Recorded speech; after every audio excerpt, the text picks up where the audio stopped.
Nesse final de semana, né, tinha muito essa discussão sobre a questão da desoneração, né, da Folha. E aí, enfim, os jornais todos criticando o presidente Lula pelo veto. A questão da desoneração é uma receita importante, ou, né, evitar uma despesa que vai fazer diferença no final das contas. A gente está falando de quase 20 bilhões de reais.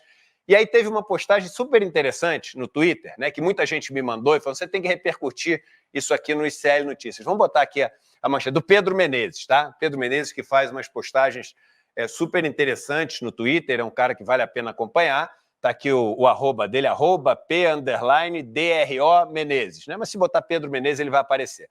E ele coloca o seguinte no post, ele fala: é possível cravar com alto grau de certeza: as maiores empresas jornalísticas do Brasil eram beneficiadas pela desoneração da folha de pagamentos, mas não informaram isso ao público ao cobrir o assunto. Os detalhes que permitem cravar isso estão registrados a seguir. E aí ele vem com um fio relativamente longo, que vale a pena ler, tá? Estou sugerindo vocês seguirem.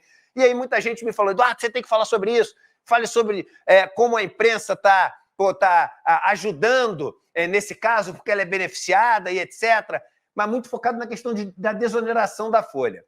Aí o que eu trouxe para as pessoas hoje é o seguinte: gente, isso aqui é a imprensa. Isso aqui não é a imprensa no caso da desoneração da folha.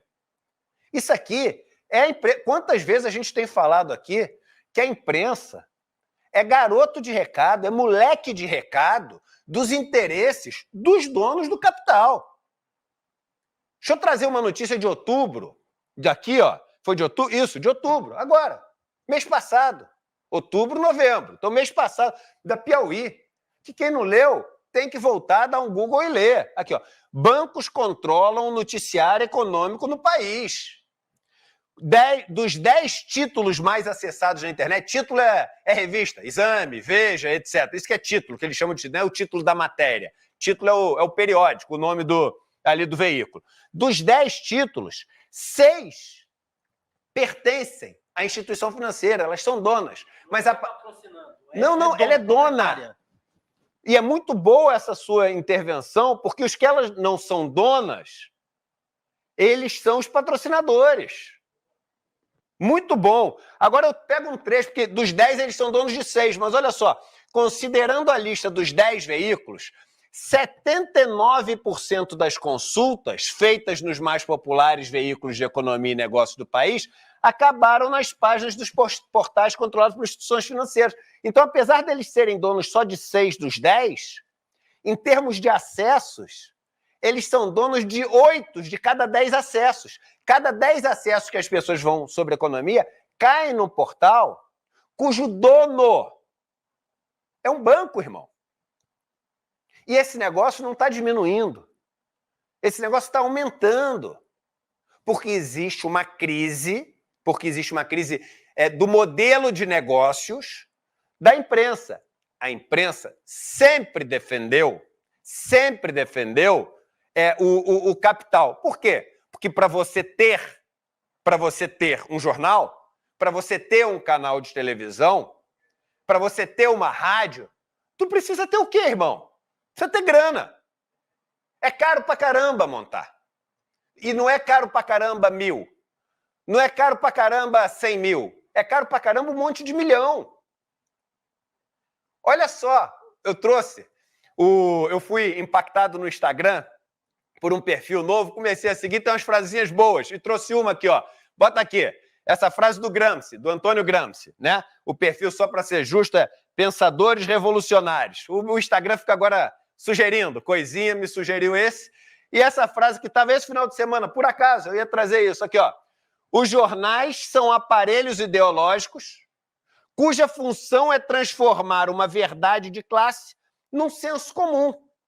A questão, e isso aqui é importante, pode deixar na tela um tempo aqui, porque é o seguinte, tem muita gente que a gente diz que é bolsonarista, psicopata e não sei o quê. Na verdade, tem uma galera gigante, que é essa massa de manobra, que acredita que está defendendo o senso comum. Que acredita que realmente a gente tem que privatizar tudo, porque se privatizar vai ser eficiente. Ele não faz nem a conta se é eficiente ou não é eficiente. Ele nem raciocina. Ele tá assim, o que é senso comum? É uma coisa que você não pensa muito sobre aquilo. É uma coisa quase que arquetípica, é uma coisa quase que você tem a sensação de que é aquilo, porque é o que faz sentido. Você nasceu com aquilo, mas não é. Não é o que faz sentido. Te fizeram acreditar que aquilo é senso comum. Te fizeram acreditar que aquilo é o normal. Te fizeram acreditar que aquilo é o ótimo, é o eficiente. Mas te fizeram acreditar. Quem te fez acreditar? Aqueles que são donos do veículo, ou diretamente, 6 de cada 10, por exemplo, de economia. Os bancos são donos. Infomoney, XP, que é do Itaú. Exame, a BTG. E por aí vai, irmão. E por aí vai. Agora você pega o Estadão, a Folha, é tudo. Vai ver a propaganda que aparece. Jornal Nacional. Qual a propaganda na Globo que aparece? Ontem o Fantástico falando, uma entrevista, que a gente vai falar sobre isso aqui hoje, um negócio assim, que dá até vergonha alheia, dá uma indignação monstruosa. Mas quem é que aparece logo depois na propaganda, irmão? Quem é que aparece depois na propaganda? É o Bradesco, é o Itaú, entendeu? É a construtora, é a loja de varejo, é a Americanas, que tem os donos, que estão com a fraude, que não aparece no noticiário.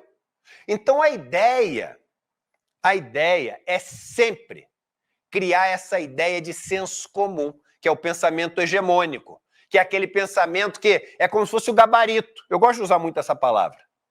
É o gabarito. Esse é o gabarito e aquele cara está errado. Por quê? Porque a resposta está diferente da do gabarito. Não tem gabarito. Tem aquilo que interessa ao determinado grupo e tem aquilo que interessa ao outro determinado grupo. O que são esses grupos? São as classes. E aí as classes transformam os seus interesses, as suas vontades, que é o que o Gramsci chama verdade de classe, é o interesse da classe.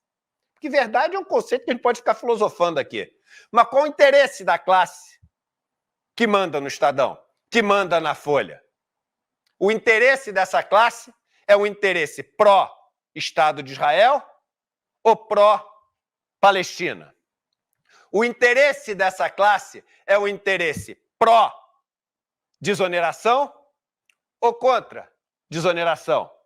A economia para os donos dos jornais é monstruosa com a desoneração. É monstruosa. O interesse dos donos dos jornais é pró-reforma trabalhista ou é contra-reforma trabalhista? Sendo que os passivos trabalhistas dos meios de comunicação, de TV, de Globo, de SBT, de Rede TV, dá um Google lá e vê o tamanho do passivo trabalhista da Rede TV. Dá uma olhada, é curiosidade. Então, o interesse deles, a verdade de classe, o interesse deles é pró ou contra reforma trabalhista. O que vai aparecer nas notícias? O interesse de classe é pró ou contra reforma agrária. Já fiz o desafio aqui. Me aponte um dono de jornal grande, TV grande ou rádio grande que não seja grande proprietário de terra. Um. Não quero dois. Só um. Qual a notícia que vai sair sobre o MST? É positiva ou é negativa? A escolha das fontes também, né? Quem vai ser entrevistado? Irmão, é sempre o economista dos mesmos bancos. Aí você vai ver a privatização. Quando você privatiza, os muito ricos pagam menos, subsidiados pelos muito pobres que pagam mais. É assim que funciona. Porque os muito ricos conseguem entrar no mercado de energia, conseguem comprar no atacado os serviços públicos, conseguem influenciar, porque conhecem os diretores das empresas, os executivos das empresas, e levar ali a luz, o asfalto, o saneamento, a água, a coleta de lixo, até a porta da sua empresa, da sua casa. Eles conseguem. Então, o interesse é bom para eles privatizar? É bom para eles privatizar. Quando também não fazem parte dos grupos de sócios que estão na privatização. Eles vão ser a favor ou contra a privatização? Então, esse é o cuidado com a imprensa. E o problema é que o negócio não é equilibrado. Porque como tu precisa ter muita grana para poder fazer um jornal, para poder fazer uma revista, para poder fazer uma rádio, etc., enfim, é essa turma que acaba criando esse pensamento que o Gramsci chama aqui de senso comum, que acaba se transformando. Então, a gente podia falar só sobre a questão da desoneração, mas é um negócio tão maior. E aí põe o site do ICL, Aí eu quero convidar vocês a sempre, entendeu? Olhar aqui o site do ICL. Não é um site do tamanho de um UOL, não é um site do tamanho do Estadão. Tem menos matérias. Tem menos matérias. Não tem tanta coisa ainda, porque a gente está crescendo, etc. Mas não tem tanta coisa sobre entretenimento. Sobre esporte tem algumas coisas, mas não tem tanta coisa sobre esporte. Fofoca, não tem. Entendeu? Agora, é um site que não tem patrocínio. Tem dono? Tem. Um dos donos, talvez o principal ali no contrato social, sou eu. Verdade da vida é isso. Mas qual a intenção daqui desse site? Dar espaço com independência total? Eu todo dia abro e vejo o que está escrito, irmão. Eu sou um visitante, um usuário do site.